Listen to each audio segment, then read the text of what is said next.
Buenos días y gracias por estar presentes en este espacio en donde caminamos en nuestra conversión y santidad de la mano del legado maravilloso del Papa Emérito Benedicto XVI. En este tiempo de Cuaresma, en los últimos días, las 2 últimas semanas, digamos, hemos estado escuchando continuamente en el Evangelio cómo Cristo se va definiendo como hijo. Habíamos dicho que este es el título fundamental que lo define a él como hijo y va a ser la razón por la que es condenado a muerte. Es llamado blasfemo por los sumos sacerdotes y es justamente la causa de su condena.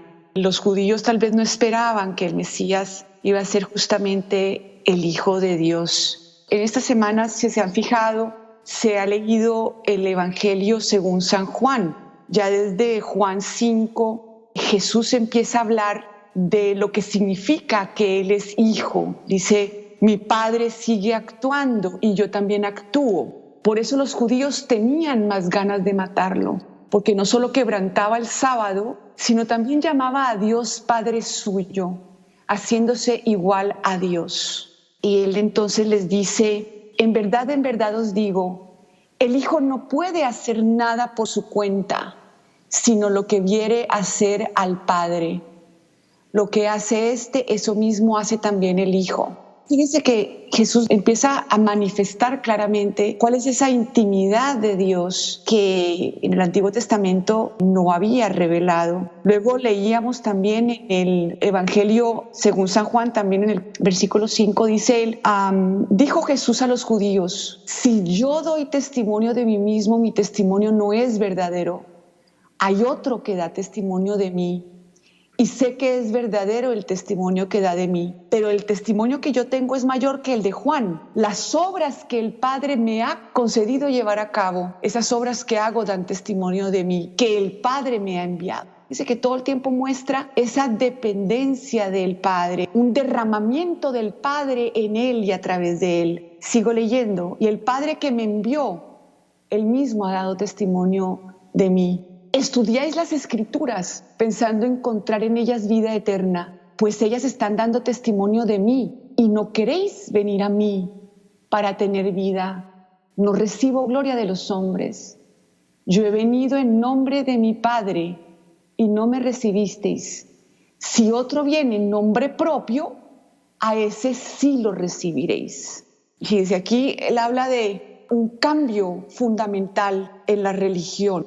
Ya no es estudiar una doctrina, sino es encontrarse con la persona de Cristo y en Él entrar en esa relación con el Padre que continuamente se vuelca en su vida y ser constantemente enviado del Padre. Pero claro, esto hace que Jesús sea impredecible, porque no viene en nombre propio, no tiene una agenda política como la tenía Barrabás, que es al que finalmente los judíos terminan eligiendo. Barrabás, que era este caudillo, que tenía una agenda clara, que venía en nombre propio. Este sí es controlable, este sí es predecible, este viene en nombre propio.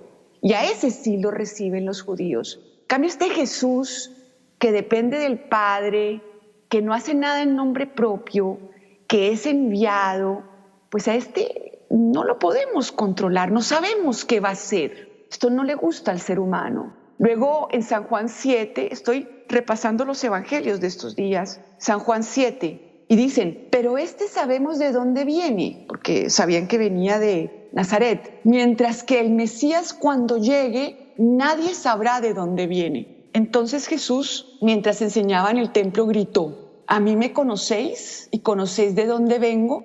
Sin embargo, yo no vengo por mi cuenta. Otra vez esa relación con el Padre, en la que Él no se construye a sí mismo, sino que es este recipiente en donde el Padre tiene la libertad de volcarse como quiera. Vuelvo a leer, yo no vengo por mi cuenta, sino que el verdadero, con mayúscula, es el que me envía. A ese vosotros no lo conocéis. Yo lo conozco porque procedo de Él y Él me ha enviado. Entonces, la liberación de Israel consistía en quitarle al ser humano esos muros que colocó con el pecado original, en donde el hombre simplemente pretende construir un yo, que finalmente es un yo falso, porque es una construcción como esa torre de Babel, para volverlo a insertar en esa relación con Dios, pero no una relación cualquiera, sino en la relación misma que el Hijo tiene con el Padre. En Cristo, por el bautismo, nosotros empezamos a ser ese recipiente en el que el Padre se vuelca también, en el que somos enviados por Él. Luego en San Juan 8, y entonces dijo Jesús: cuando levantéis en alto al Hijo del Hombre, sabréis que yo soy y que no hago nada por mi cuenta. Fíjense, la identidad de Jesús es hijo, es niño, que no hace nada por su cuenta. El que me envió está conmigo, no me ha dejado solo. Entonces aquí nos está revelando quién es Dios, esa Trinidad, y que Dios ha querido, Jesús ha querido encarnarse en todo lo nuestro, a darnos esa identidad suya de hijo, en la que Él no hace nada por su cuenta. Pero no es que no haga nada por su cuenta porque, es que soy pecador, entonces necesito que Dios me ayude porque solo lo que viene de Dios es bueno. No, es que Él es hijo. Y la esencia de hijo es que Él no hace nada por su cuenta, está desencerrado. Entonces, por esta razón, el Papa Benedicto XVI, en este retiro que le daba al clero ya en el año 82 como cardenal Ratzinger, en la primera charla que daba en ese tiempo, y que todas estas reflexiones están en el libro El Camino Pascual, que es una joya, dice: convertirse significa seguir a Jesús tras sus pasos. ¿Cuáles son los pasos de Jesús? Es continuamente enviado, no hace nada por su cuenta. La esencia de Jesús es permanecer en el Padre. La alianza no es una doctrina, no son unos principios que ponemos en práctica, es un cambio de ser. Entonces dice el Papa, la conversión no es una autorrealización del hombre, no es el hombre el arquitecto de su propia vida. Jesús no era el arquitecto de su propio ser hijo. Su esencia es relación con el Padre. Sigo al Papa, la conversión consiste esencialmente en esta decisión. El hombre renuncia a Satanás, como lo hacemos en el bautismo. ¿Qué significa eso? Renuncia a ser su propio creador. Renuncio a crearme un yo piadoso, ¿no? Porque, un yo pecador, pues todo el mundo quiere renunciar al mal, ¿verdad? Pero pocos queremos renunciar a hacer el bien a nuestra manera. Jesús no hacía el bien a su manera, porque Jesús no hacía nada por su cuenta, y lo acabamos de leer en San Juan 8. Entonces, es una decisión, y es esta decisión finalmente que se inicia con el bautismo, sino que en un momento dado la hacemos consciente. El hombre renuncia a ser su propio creador, deja de buscarse únicamente a sí mismo y de centrarse en su autorrealización, y acepta hacer lo mismo que hacía Cristo, depender del verdadero creador. El creador es el Padre, y aceptamos depender de esa creación dinámica, continua de mi yo. Me pongo disponible como era Cristo, y acepto que en esa dependencia consiste la verdadera libertad, y que la libertad de la autonomía, que pretende emanciparnos del Creador, no es verdadera libertad, sino es ilusión y engaño. Entonces hay dos decisiones en la vida, dos opciones fundamentales, dice el Papa. O me autorrealizo, es decir, me apropio de mi yo, me vuelvo este adulto autónomo, en el que yo simplemente tomo las Escrituras como una buena idea para crearme a mí mismo piadoso, adueñarme de mi ser y de mi historia. Y Dios además me tiene que ayudar con eso, ¿no? Y la otra es decidirse por la verdad. ¿Cuál es la verdad? Que somos criaturas, que no está en nuestras manos nuestro ser.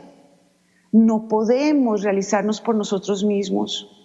Y solo si perdemos esa tendencia, podemos ganar verdaderamente nuestra vida y tenerla en abundancia. Y en ese sentido, la cruz, dice el Papa, no es sufrimiento como tendemos a definirla. Tenemos que cargar con nuestra cruz, o sea, como si fuera este volante de mi matrimonio, mi familia, mis deficiencias, mis problemas. Pensamos que eso es la cruz.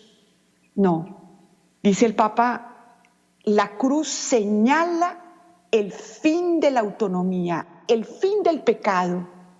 El pecado original y el pecado personal es mi tendencia absurda de poner delante a Dios y yo de ser autónomo. Es el fin de esto que tuvo principio en el paraíso con las palabras de la serpiente. Seréis como Dios, pero por tu propia cuenta. Y eso es lo que le achaca Jesús a estos judíos. Ustedes leen las Escrituras, pero en ellas quieren encontrar buenos principios para ustedes construirse. Y no me quieren conocer, no me quieren conocer y no quieren conocer en mí al Padre, que es la fuente verdadera de la vida. Entonces, esta conversión es simplemente hacer consciente lo que se realizó en el bautismo, el rechazo de la autorrealización, el rechazo a esta tentación del demonio para construirnos por nuestras propias fuerzas, y es aceptar el primado de la gracia, volvernos niños y obviamente en Cristo ser hijos adoptivos como cuerpo suyo.